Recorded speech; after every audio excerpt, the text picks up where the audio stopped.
The third air quality alert triggered by ozone just wrapped up about an hour ago. Just two more, and we will tie the yearly record. In tonight's Good Question, Jeff Wagner explores Minnesota's history of ozone pollution problems and whether our air quality is getting worse. We learned at a young age about the ozone several miles up in the atmosphere, protecting the Earth from the sun's harmful rays. But much of the talk about the gas recently centers on its presence down here, near the Earth's surface. Ozone is unhealthy for people to breathe. We want to know, is ground-level ozone happening more often? Good question. Let's start with how it forms with help from the Minnesota Pollution Control Agency. Ground-level ozone is a pollutant that develops after other pollutants react in the atmosphere in the presence of strong sunlight.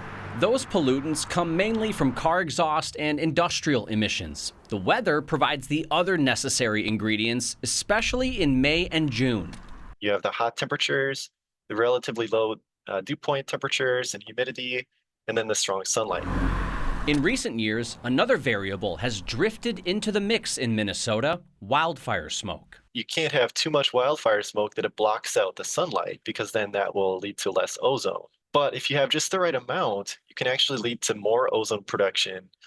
And we actually saw that in 2023 when we had a record 5 air quality alerts due to ozone.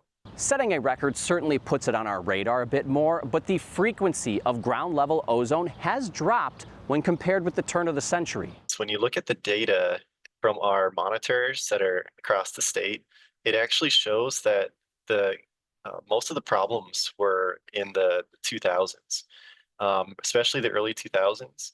During that time period, the MPCA says there was an average of 20 to 25 bad air quality days from ozone in Minnesota. The current average, however, is just 1 to 3 days. The power of regulation is really on display since the 2000s, and that's what's contributed to a lot less bad air quality days due to ozone.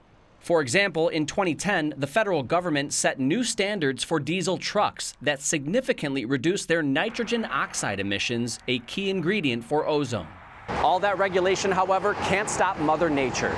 Extreme heat, drought, and wildfire smoke continue to fuel ground-level ozone all across the country. Jeff Wagner, WCCO News.